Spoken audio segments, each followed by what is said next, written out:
Well, we were on this page 57 of my edition. This is SABCL, page 57. We were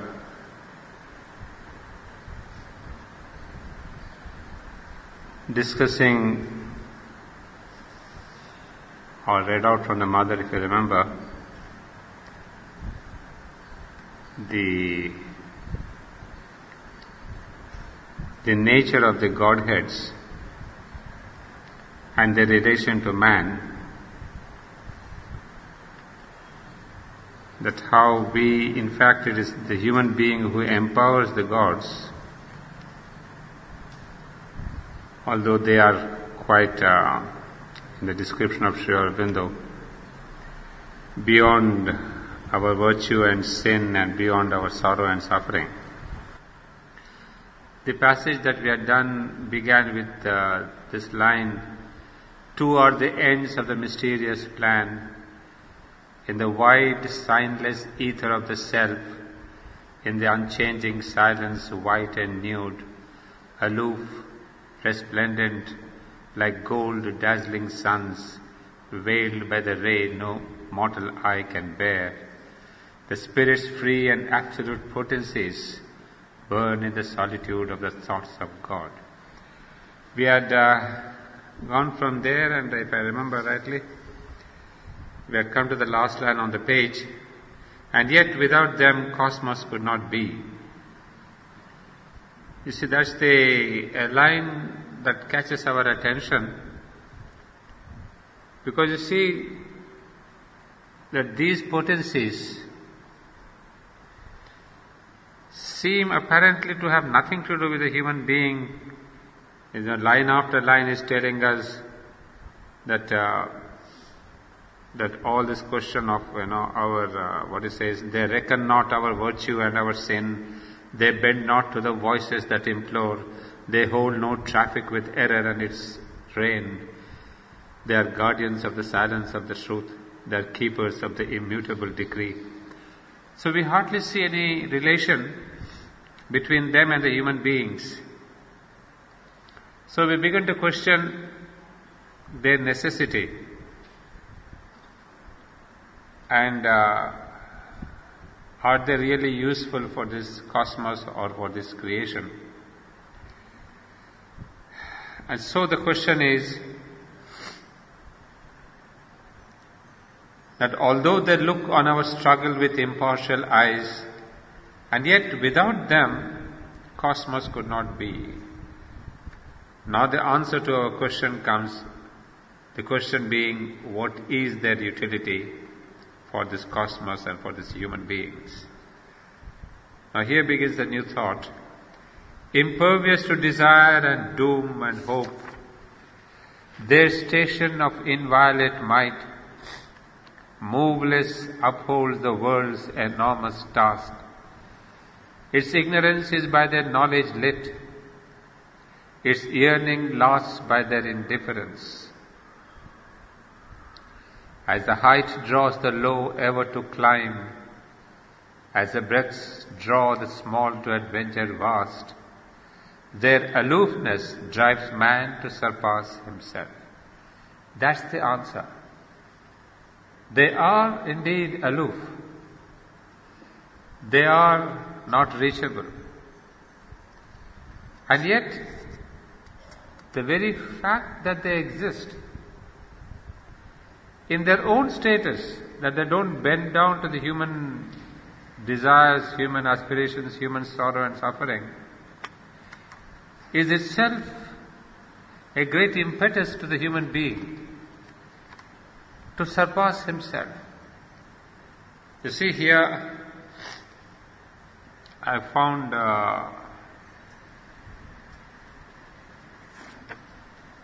in SABCL volume 16,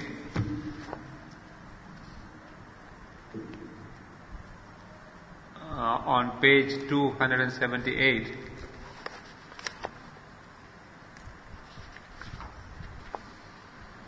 a passage that really clearly explains what Sri Aurobindo is telling us here. This is volume 16 of, that's called the Supramental Manifestation. Page 278-79, the chapter is called the Superman.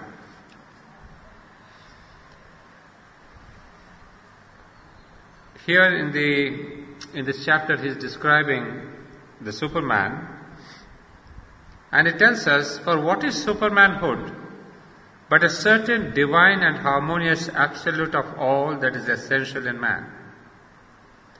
He is made in God's image. But there is this difference between the divine reality and its human representative, that everything which in the one is unlimited, spontaneous, absolute, harmonious, self-possessed, becomes in the other limited, relative, labored, discordant, deformed, possessed by struggle, kept by subservience to one's possessions, lost by the transience and insecurity which come from wrong holding. But here you can see he is comparing the supermanhood with the common normal man. Superman is unlimited, absolute, harmonious, etc., whereas human being is deformed, discordant, labored, relative, limited. Now this is the answer that I was looking for. But in this constant imperfection, there is always a craving and an aspiration towards perfection. Man, limited, yearns to the infinite. Relative, is attracted in all things towards their absolute. Artificial in nature, drives towards a higher ease, mastery and naturalness that must forever be denied to her inconscient forces and half-conscient animals. Full of discords, he insists upon harmony. Possessed by nature and to her enslaved, is yet convinced of his mission to possess and master her. What he aspires to is the sign of what he may be. He has to pass by a sort of transmutation of the earthly metal he now is, out of flawed manhood into some higher symbol. For man is nature's great term of transition, in which she grows conscious of her aim. In him she looks up from the animal with open eyes towards her divine ideal. It's a very brief according to Sri Aurobindo, paragraph, but which is catching the same idea of what Sri Aurobindo tells us here, that aloofness drives man to surpass himself. This is it, that man is all this relative and all that, but just because he's relative, he's attracted to the absolute. Just because it's artificial, he wants to go to the naturalness. Just because he's full of discords, he insists upon harmony, etc., etc. So just because the Godheads are aloof, they don't respond to you so easily and so immediately, that there is this constant aspiration, constant hope, constant prayer for man to exceed himself, to surpass himself, to become like the gods. So in a way it's telling us that just by being what they are an impetus to man, for man to aspire constantly. If they were to lower down themselves and come to human beings at every beck and call, we would have lost this kind of an impetus and intensity, if I can say the word. Because if you get a thing so very easily, you don't even respect it, you do not have this intensity of aspiration.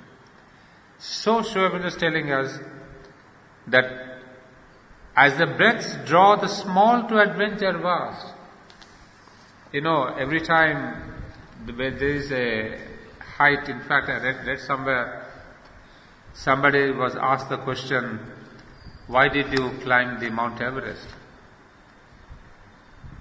And the person said, because the Mount Everest is there. You see the challenge. If it was a very low mountain, one wouldn't have even attempted to climb or to conquer that mountain peak. But because that Everest is there, means that height, that charm, that challenge, he says, I have attempted. It's the same thing with the human beings. Because this Godhead is there, aloof, and yet so very resplendent, so very full of bliss and power, that the human beings are always, at least those who are adventurous, those who are courageous, they want to climb the peak. They want to achieve the impossible. So in this sense we see that as the height draws the low ever to climb, as the breadths draw the small to adventure vast, their aloofness drives man to surpass himself. Our passion heaves to wed the eternal calm. Our dwarf search mind to meet the omniscience force. You see, these are all the contraries in our life, the height and the low, the vastness and the limited. So we human beings have at the bottom of our heart an aspiration to exceed, to go beyond. So our dwarf search mind, that means the mind which is so small and dwarfish, it wants to meet the omniscience force, acquiescing in the wisdom that made hell and the harsh utility of death and tears, acquiescing in the gradual steps of time, careless they seem of the grief that stings the world's heart, careless of the pain that rends its body and life. Above joy and sorrow is that grander's walk. They have no portion in the good that dies, mute, pure, they share not in the evil done. Else might their strength be marred and could not save. Well, again the same description, but I halt at this line, which is again very crucial. Else means otherwise. If they were not having all this, careless of the pain, careless of they seem to the grief of man, if they were not all this, their strength might be marred and could not save. This is a crucial line. That because of their impersonality, because of this impersonal approach, they're able to help mankind. You see, this is very interesting. That's what we see on the human level, our saints and sadhus and rishis. They are able to help man in a great deep manner because they're detached. You see, if a saint or a rishi or whatever, yogi, if he were attached to the human being, to all their relations, to all their sorrows and all that, he would not have the power to help them. So that is a strange thing, that in order to help man the most and the widest, you have to be away from the same human being, have the same detachment. Because, in the Gita there is an idea, a concept, which tells us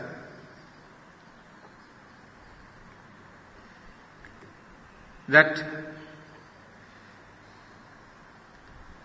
the Bhagavad Gita always tells us that you have to be beyond the gunas.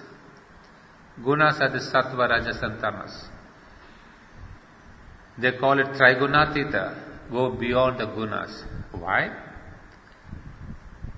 Because their thing is, you have to go beyond both the pleasure and the pain, both happiness and sorrow.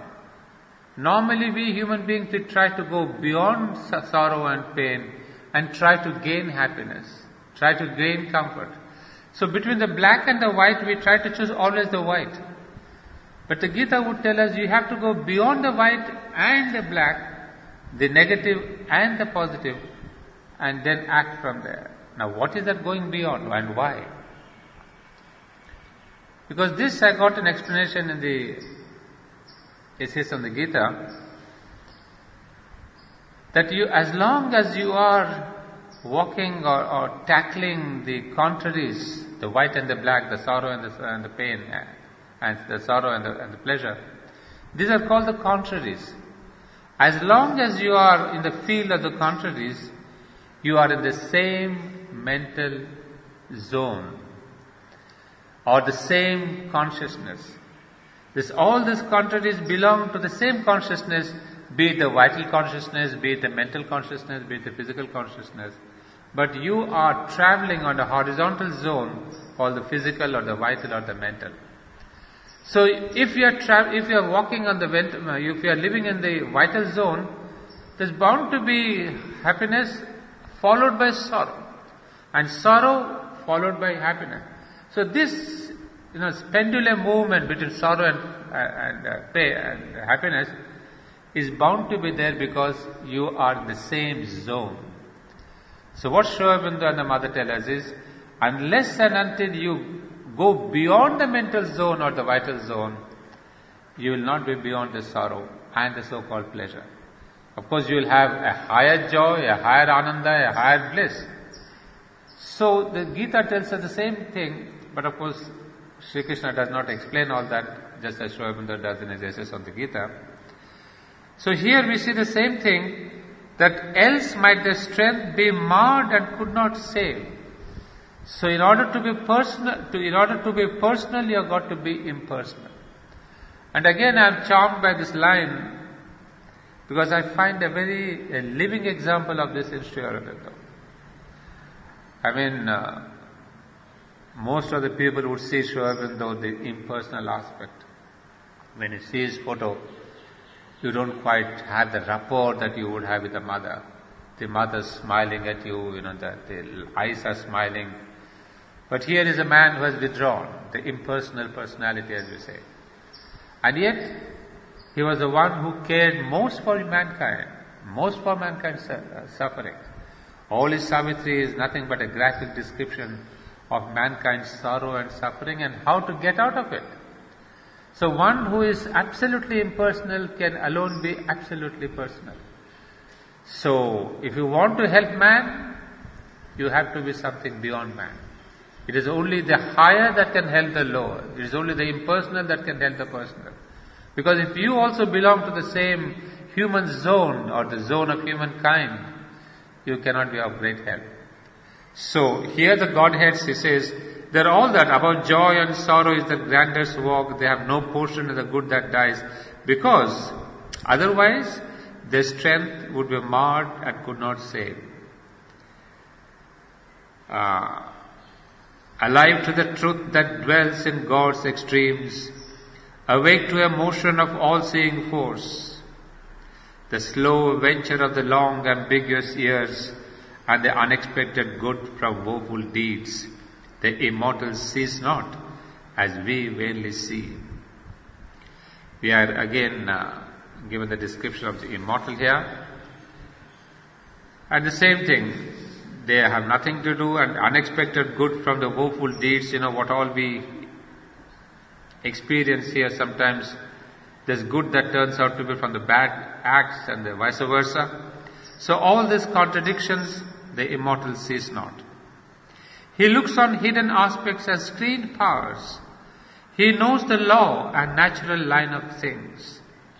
You see, these potencies, these immortal beings, they are actually aligned to the law, L capital.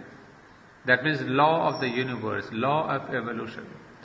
They don't go by these human small steps of evolution. They see that the divine's law is maintained, the law of evolution and progress.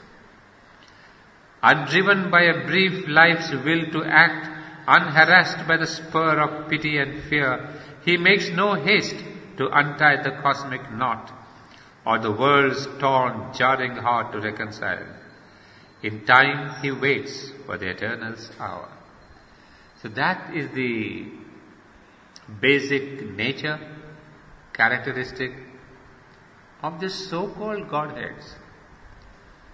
I'm using the word so-called Godheads because yesterday when I was preparing for this class, I read again this passage on the Godheads, and I discovered to my amazement that there is the word Godheads or gods is not used here.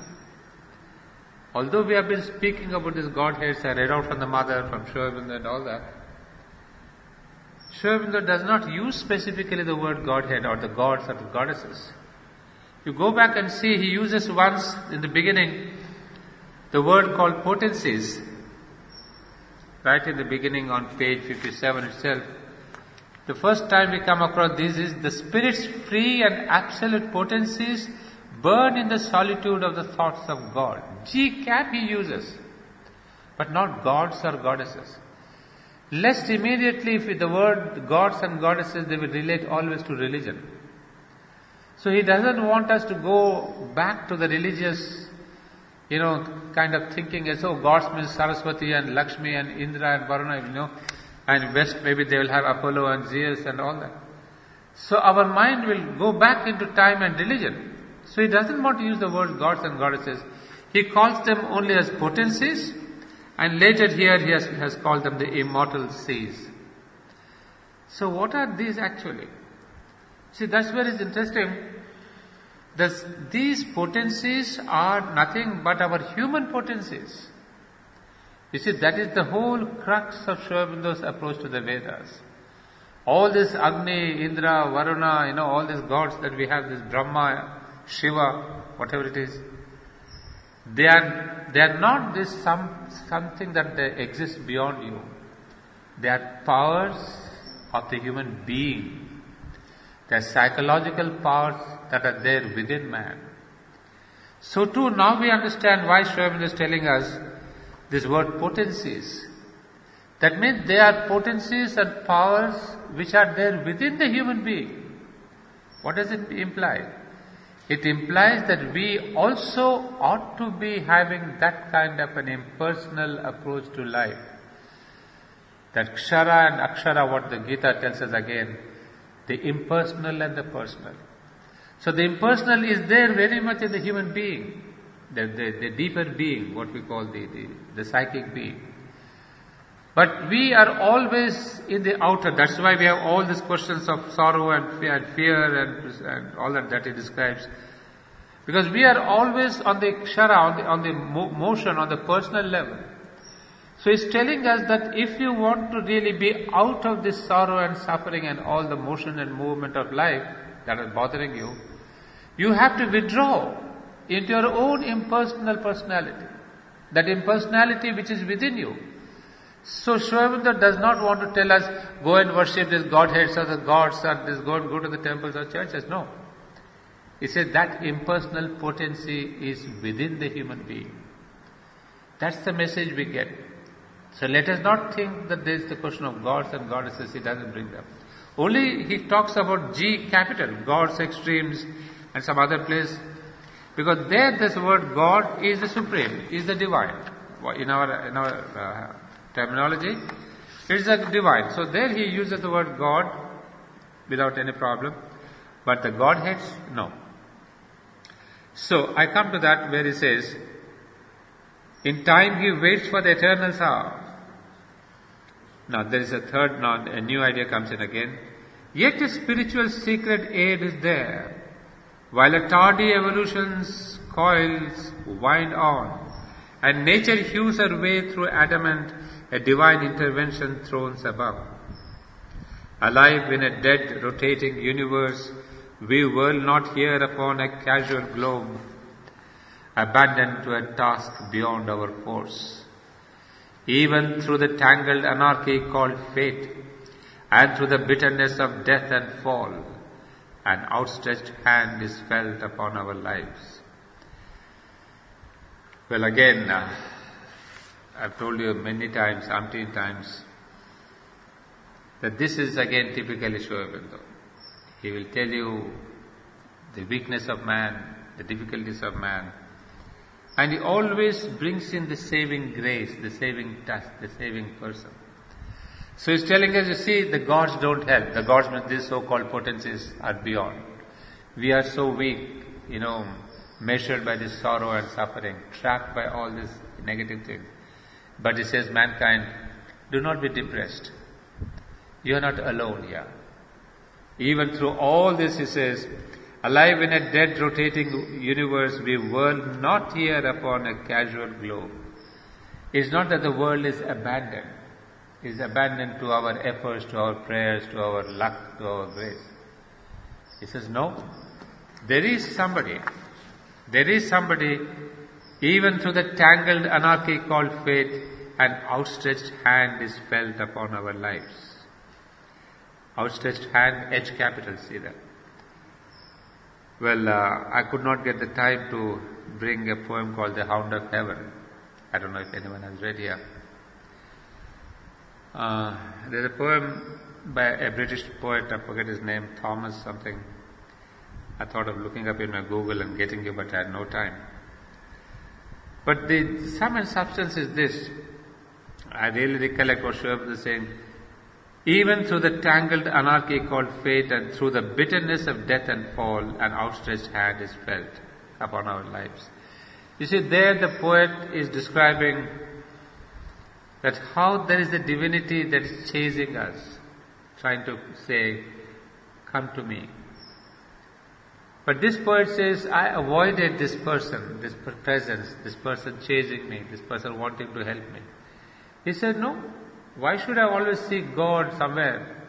I can seek this happiness and this shelter and this grace in human beings. So he goes to the human beings, falls in love with them, tries to take shelter, but then at a point, human beings are no help. He goes into nature, befriends nature and thinks that there they will find the peace and the quietude and the beauty and the joy. Again at a point nature fails him. So he goes to different spots in life trying to find a shelter. But then he says, he spent years together running away from God, thinking that I don't need God, I have human beings, humanity, the society and all that. Ultimately, he is tired. And then he falls on his knees and exhausted. He can hardly get up. I mean, it's an extraordinarily beautiful poem which I read in 1968 maybe, many years back when I was a student.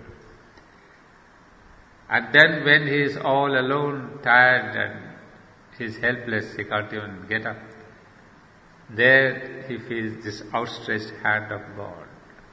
I remember this line because the same rhythm that Sri Aurobindo has here. Says, then he feels this outstretched hand of God, and God says, even though you have been running away from me, it is I who have been always with you, protecting you, saving you. I'll bring that poem next time. I must try to get it. So Sri Aurobindo too has the same thing, that through all this anarchy called fate, through bitterness of death and fall, through sorrow and suffering and all that, those potencies, those powers may not be of help because they have these impersonal things. But he says there is somebody. And then that somebody is for us to see who is that somebody. Because the line says, a divine intervention thrones above. Now who is this divine intervention? Is it a divine intervention whom we call the avatar? Or is it a divine intervention whom we call the psychic being within us? But then what he wants to bring out is that we are not left alone in this world. There is a being, there is a consciousness which is helping us, which is constantly guiding us. And I've seen many persons in the ashram when they recollect their younger days with the mother or in their own life. A couple of my own professors had told me that this is an experience that all of us have actually.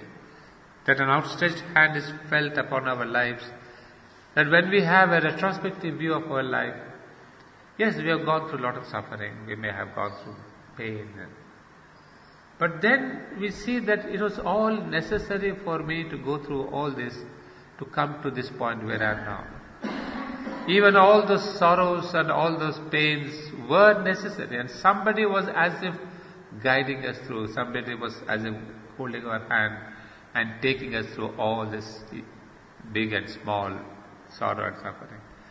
So there is definitely, you call that outstretched hand God or divine or this God or that Devi or that whatever you want to call.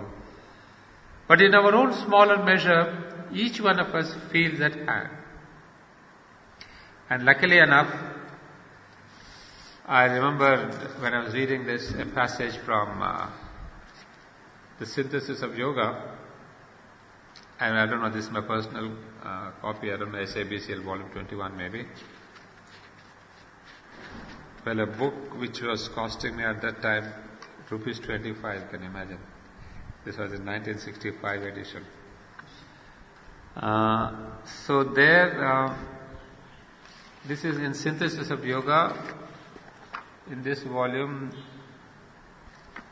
page 239, but the chapter is called The Master of the Work.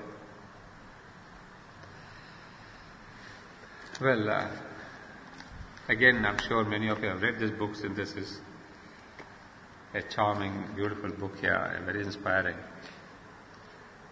Well, this Master of the Work is again one of those very, very inspiring books which really give us this sense of the outstretched hand is felt upon our lives. I read out a paragraph or half a paragraph from this chapter, The Master of the Work. But that is the end of a long and difficult journey, and the Master of Works does not wait till then to meet the seeker on the path of yoga and put his secret or half-shown hand, H capital again. He says, and put his secret or half-shown hand upon him and upon his inner life and actions.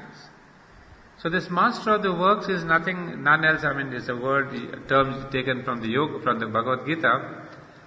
That means it is the divinity who is really looking after us, the divine power, that we human beings are asked to really climb a very steep path, go through a lot of problems. But then it says, that Master, that divinity, does not wait till then to meet the seeker on the path of yoga. That means the divine is not waiting for us at the end of the road, saying, I'm here, all of you come to me and I'll receive you. No. He says, on the way, along the path, he says, he's there on the path of yoga. Put his secret or half-shown hand upon him and upon his inner life and actions. Already he was there in the world as the originator and receiver of works, behind the dense veils of inconscient, disguised in force of life, visible to the mind through symbol Godheads and figures. You see how this divinity of Godhead works with us through this evolutionary process itself. This divine is not there only because of the human beings. He was there already. From the moment of creation, he was the person who created. So he was there as the originator and receiver of works behind the dense veils of the inconscient, disguised in force of life. That means, as we can see, in matter he was there, in life it is he who is there, and in the mind also he is there, but he gives to mind the symbols of Godhead and figures. It may well be in these disguises that he first meets the soul destined to the way of the integral yoga. Or even wearing still vaguer masks, he may be conceived by us as an ideal or mentalized as an abstract power of love, beauty, good or knowledge. Now, I brought this passage specifically because I wanted to tell you, I read this passage recently in my class in February at Sakar, so it was a bit fresh in my mind. That how does the divine attract us? How does the divine protect us? How does the divine lead us? It's not necessarily, why is he saying it's not necessarily through religion, through Godheads and through gods and temples and churches. And yet he is always our leader of human consciousness, of human progress. How? One of the things is that he comes to us an ideal. And especially for us at Auroville, is extremely pertinent. Auroville is an ideal. So the mother is there, but she has given us an ideal. And it is this ideal that attracts people to Auroville. It's not necessarily Mother and Shoaib, even though many come to know them much later after coming to Auroville. But as she said, it's the ideal of human unity that's the basis. So Shoaib is writing, the divine can come to us an ideal or mentalized as an abstract power of love, good, beauty or knowledge. Or as we turn our feet towards the way, he may come to us veiled as the call of humanity or a will in things that drives towards the deliverance of the world from the grasp of darkness and falsehood and death and the suffering, the great quaternary of the ignorance. You see, and what is that ideal? Because we have got in front of us the ideal of human unity, But there could be ideals of love, ideals of good, ideals of beauty, ideals of knowledge, and ideals of humanity and the will and thing that drives toward the deliverance. Anywhere human beings are trying to deliver the human being from darkness to light. You see, that is the thing. In fact, he mentions all the three: darkness, falsehood and death. Well, any Indian student here would know that's the famous prayer of the Vedas: Asatoma Sadgamaya, Tamasoma Jyotirgamaya, Mrityurma Amritam Gamaya. From darkness to light, from falsehood to truth, from death to immortality. This has been our ancient prayer. And this is the same thing that Sri Aurobindo tells us in the Life Divine, in the first paragraph of the Life Divine. That death, life, Godhead, truth, immortality. So this has been the ideal of humanity. So Sri Aurobindo is telling us that it's not necessarily necessary that we should always run after a Godhead, or a God, or a figure. Even this ideal of beauty is itself a facet of the divine. Ideal of doing good is itself the way that the divine is leading us. So all this and then Sri Aurobindo interestingly tells us the word, the great quaternary of the ignorance. We had known till now in India in the Vedic prayers only the three portions, that means darkness, falsehood and death. But Sri Aurobindo is adding the word quaternary, the fourth one is the suffering. So here from dukkam, from suffering to anandam, to the bliss. So this is the fourth element that has been typically added by Sri Aurobindo. Till now in the Vedas we had only the three: darkness, falsehood and death. But Sri Aurobindo adds the word suffering and makes it a quaternary.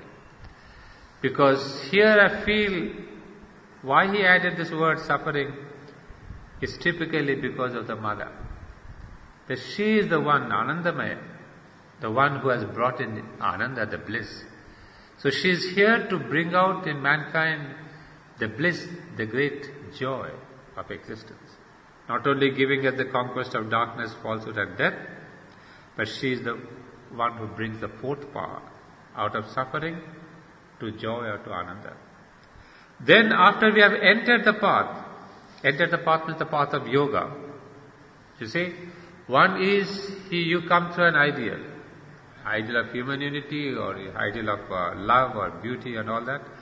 But once you start practicing the integral yoga, once you really live out, I don't want to use the word really practicing. Most of the people, I've seen many people, they use the word, I have been practicing integral yoga. I don't think the word practicing can be applied to integral yoga. Integral yoga is not something to be practiced. It's a thing to be lived out. You see, all other yogas you may practice because you have got specific hours. Morning 3 hours, evening 2 hours. You practice in those hours. Practice itself means it's a limited time, a given time, a discipline. But integral yoga is not a given time. So once you live this life of integral yoga, which means 24 or 24 hours. So there he says, once you have entered the path, he means the divine, the great master of yoga. He envelops us with his wide and mighty liberating impersonality, or moves near to us with the face and form of a personal Godhead. But this is what is crucial. In the beginning, we come with an ideal. We have all come to Auroville, I have come to the ashram because of an ideal. It's the ideal that attracts. But that is only the beginning of yoga. Because till there, you need not be doing yoga. You can be just saying, I love this Auroville ideal, fine. But that cannot be the end of a great city like Auroville or a place like the ashram. You have to go to the second step. And that second step is the face and form of a personal Godhead or a liberating impersonality. In and around us we feel a power that upholds and protects and cherishes. We hear a voice that guides. A conscious will greater than ourselves rules us. An imperative force moves our thought and actions and our body. An ever-widening consciousness assimilates ours. A living light of knowledge lights all within. Or a beatitude invades us. A mightiness presses from above. concrete, massive and overpowering, and penetrates and pours itself into the very stuff of our nature. A peace sits there, a light, a bliss, a strength, a greatness. This is the second step, which is of great importance in our life. That we have to come to the second step where we have lived the ideal, we are kind of, wedded to the ideal, but really a sadhak, one who has taken up integral yoga, has to enter in connection with a personal Godhead. Godhead means don't give it a name already. A Godhead means a presence, as it puts here. We have a voice, a conscious will, and there's a power that upholds. So we begin to feel, we begin to experience that there is some divinity, there is some power that is really upholding and protecting and cherishing me. We hear a voice that guides, a conscious will greater than ourselves that rules. So these are the steps of yoga. So we are no more in that impersonal ideal. We are now entering the personal divinity where we feel the protection, the power, the guiding light, the voice, and the consciousness assimilating us, the beatitude. So these are the experiences which I suppose the ashram is passing through or has been passing through since last so many decades. Because in the beginning, like in Auroville, there was the ideal that attracted people to the ashram. But then, very soon, they enter into the second phase, where they have found Mother and Sri Aurobindo to be that living presence, that power that protects, that knowledge, that voice, that force, that will. So we have given that personal Godhead the name of Sri Aurobindo and the Mother. And then more and more people say, oh, I feel the Mother's presence. She is guiding me. She is helping me. Because that ideal, I suppose, that feeling of the power and the beatitude and the voice, it comes exactly in proportion to our surrender. You see, the more we surrender, or at least we are in the process of surrendering more and more, we need a presence, we need a personal Godhead. We cannot surrender to an impersonal ideal. I say, I surrender to human unity. There is no question of doing that. You surrender to a person, to a personality, to a presence, to a consciousness. And that is the role of Sri Aurobindo and the Mother in our lives. So even here in Auroville or any other center in the world that is turned to Mother and Sri Aurobindo, that personal touch of the Mother and Sri Aurobindo ought to be there. Otherwise, if we just want to live with an ideal, fine, but that's only the first phase. And that's why I suppose Mother said that Auroville has to be built on the yoga of karma yoga of Sri Aurobindo. So we have to build Auroville on the theory of karma yoga according to Sri Aurobindo. Karma yoga is not just doing work per se. We may be doing 24 on 24 work, but that is only phase 1. The phase 2 is when you are offering, surrendering your karma, your action, your work to a presence, to that personal Godhead as Sri Aurobindo puts it here, to a presence, to a personality. Now that can be anybody for you. I mean, you can take anyone, but there has to be a personal deity. Deity not in the religious sense, but a personality, what we in India would call as also as the guru or the master. And therefore he says, and then there's a beautiful thing here, a friend walks at our side. Now who is this personality? He is not necessarily deity, sometimes he is a guru for us. But another possibility is a friend walks at our side. A lover is with us in our heart's secrecy. A master of the work and the ordeal points our way. A creator of things uses us as his instrument. We are in the arms of the Eternal Mother. So this is the idea that I get here when I read this. That a mighty guidance, and on the next line here in Sri Aurobindo's Savitri, we see that an outstretched hand is felt upon our lives, starting with the same word, that half-shown hand upon him and upon his inner life. I discovered what is the meaning of this hand. The hand that is outstretched hand is felt upon our lives. So that is the outstretched hand of the Master of Yoga, Master of Works, and we'll feel this only to the extent we can surrender. To the extent we surrender to this personal consciousness. So to proceed, it is near us in unnumbered bodies and births.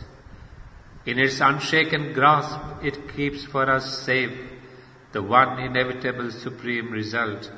No will can take away and no doom change. The crown of conscious immortality, the Godhead promised to our struggling souls, when first man's heart dared death and suffered life. You see, this is again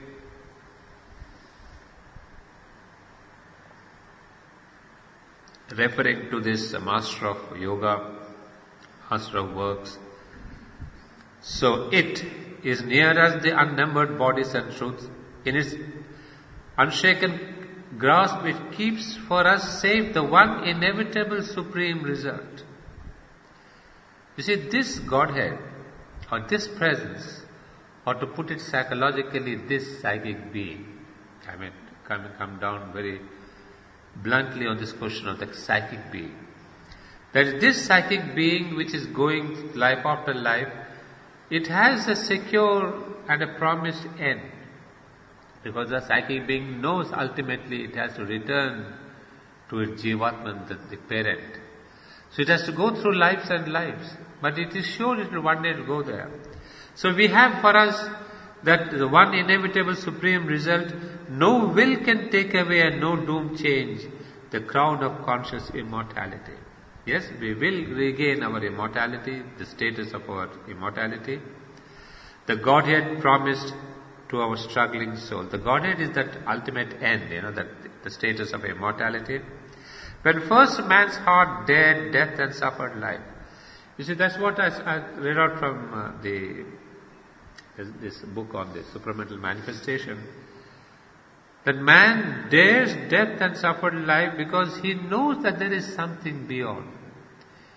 That he knows is not the right word. He feels, he is assured of, is confirmed that there is something beyond me. There's somebody beyond me. And that beyond me, I want to achieve, I want to fulfill, I want to experience. So that's what Sri Aurobindo explained, saying that because the Himalayas are there, because the Mount Everest is there, that we want to struggle. So this is unique with the human beings. It's not there in the animal kind. That there is a beyond, and because there is a beyond, I want to reach. Of course, all are not adventurous and great heroes. Most of the humanity is happy with their 3 meals a day and a shelter. But there is an adventure spirit in man to reach the highest. Now we're coming back to that presence that he assured us. One who has shaped this world is ever its Lord. Our errors are his steps upon the way. He works through the fierce vicissitudes of our lives. He works through the hard breath of battle and toil. He works through our sins and sorrows and our tears. His knowledge overrules our nations. Whatever the appearance we must bear, whatever our strong ills and present fate, when nothing we can see but drift and bear, a mighty guidance leads us still through all. After we have served this great divided world, God's bliss and oneness are our inborn right. A marvelous promise, a future of mankind. You see, now you can understand this Master of Works is different from those presences, from those potencies who had nothing to do with human beings. But here this Master says, one who has shaped this world is ever its Lord, and he works through fierce vicissitudes, he works through the hard breath, he works through our sins and sorrows. So there is a divinity so close that be it the inner psychic being, be it his presence, be it this mother, be it this master, be it this lover. There's somebody all the time looking at us. We in our ignorance, anxiety, with our blindness, We do not feel, we do not see. As I told you many a time, Mother had told me the same thing when she said, man is so busy with his earning and living and spending that when the psychic being says, Voilà je suis, the psychic being calls you saying, I'm here, look at me. We have no time. So similarly here we see that through all the drift and bale we do not see sorrow and suffering, but there is a mighty guidance leads us still through all. After we have served this great divided world, this divided world of the human mentality, mind, God's bliss and oneness are our inborn right. And you will see here two words that are very important. God's bliss and oneness. You see, it's not just that humanity has to acquire bliss, that we should not be all the time thinking of having greater joy and bliss. But there is a second attempt, oneness of humanity. So if you want to call what is this ultimate goal of man, it is bliss and oneness. Very beautiful ideal he gives us. Bliss of life, oneness with humanity. So what we are given as the ideal, that oneness is one part, but the bliss is also another part. The bliss you can get only by the psychic realization. And by the psychic realization alone you get the oneness. You see, they are interplayed. So bliss is the psychic and the psychic is the oneness. So you have to move towards the psychic in order to get both the bliss and the oneness. So that, it says, are our inborn right, are our complete aim of life, our inborn life. Here there is a beautiful passage again from the Synthesis of Yoga, the same chapter, the Master of the Work, page 225. Something that really refers to these lines. I read a para here on page 225. Our nature is not only mistaken in will and ignorant in knowledge, but weak in power. But the divine force is there and will lead us if we trust in it, and will use our deficiencies and our powers for the divine purpose. You see the exact meaning, what we see here, that whatever the appearance we must bear, whatever our strong ills and present fate, whatever be our present drift and bale, He is there. And so Shri says the same thing in this book. But the divine force is there and will lead us if we trust in it, and will use our deficiencies and our powers for the divine purpose. If we fail in our immediate aim, it's because He has intended the failure. Often our failure or ill result is the right road to a truer issue than an immediate and complete success would have put in our search, our reach. If we suffer, it is because something in us has to be prepared for a rarer possibility of delight. If we stumble, it is to learn in the end the secret of a more perfect walking. Let us not be in too furious a haste to acquire even peace, purity and perfection. Peace must be ours, but not the peace of an empty or devastated nature, or of slain or mutilated capacities incapable of unrest, because we have made them incapable of intensity and fire and force.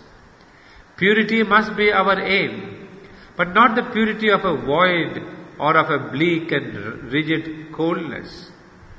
Perfection is demanded of us, but not the perfection that can exist only by confining its scope within narrow limits, or putting an arbitrary full stop to the ever-extending scroll of the infinite.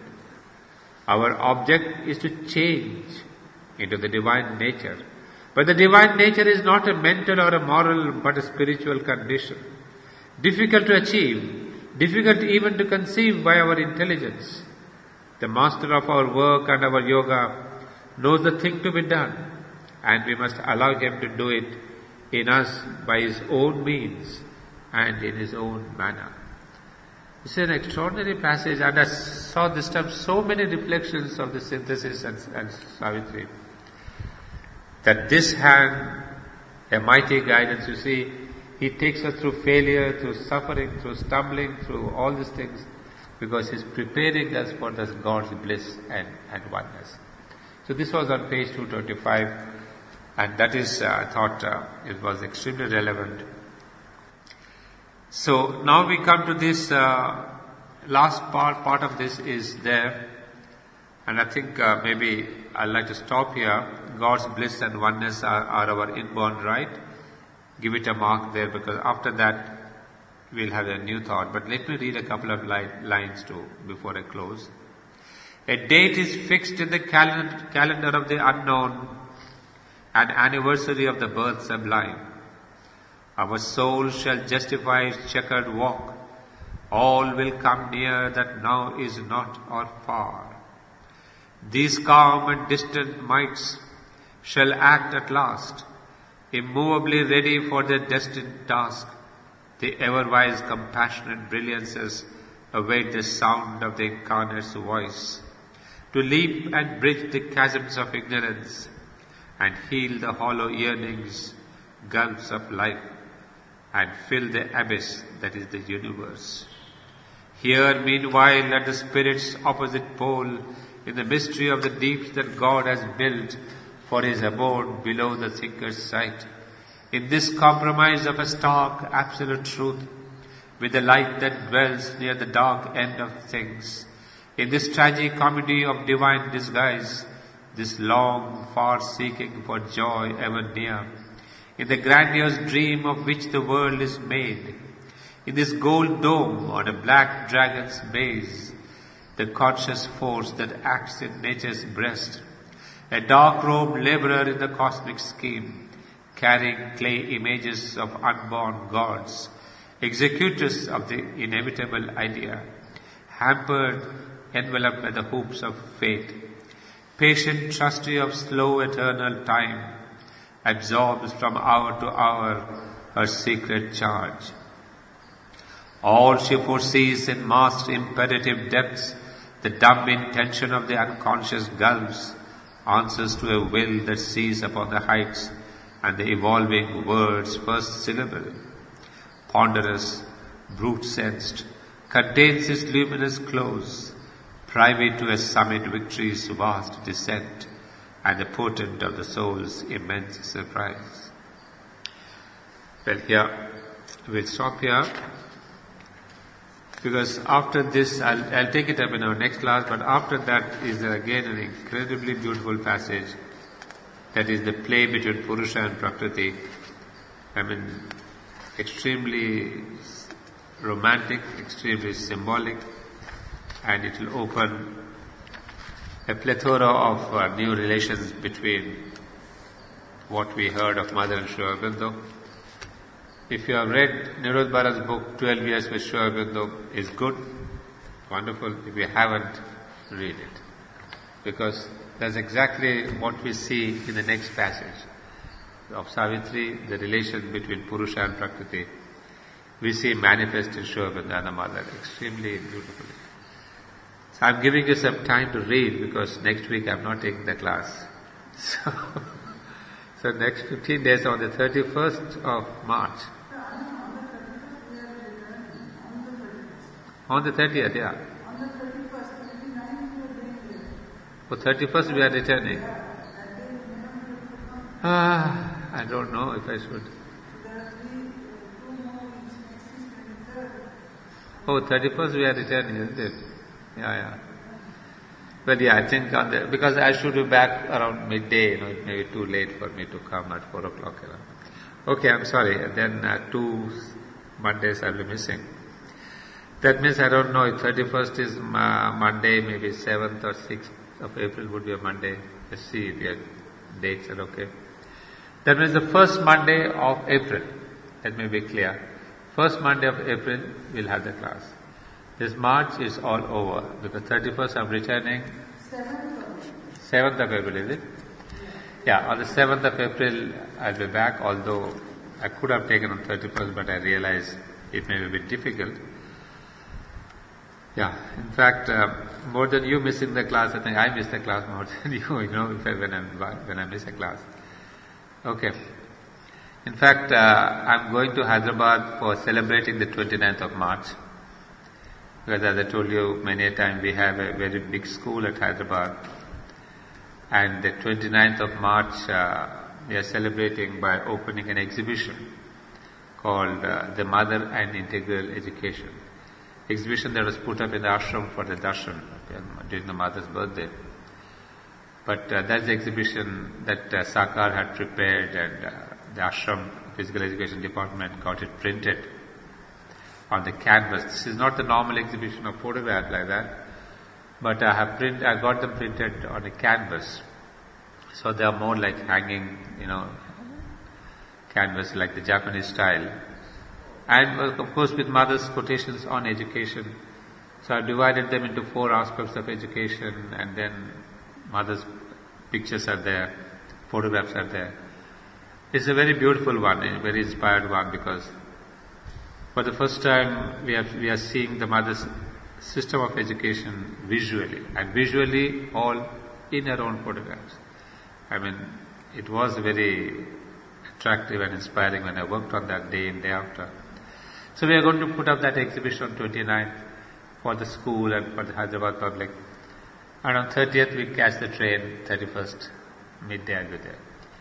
So I don't know if one day when we bring back, we could bring it to Savitri Bhavan also. I mean, if Shadavan wants it.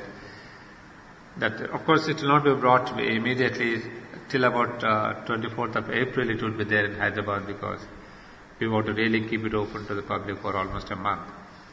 So sometimes in May, the whole exhibition will be brought back. You can imagine there are 60 panels, so horizontal and vertical. So there's a big box like that, and then there are wooden reapers. So it's a big thing. I mean, there are 3 big boxes to be transported.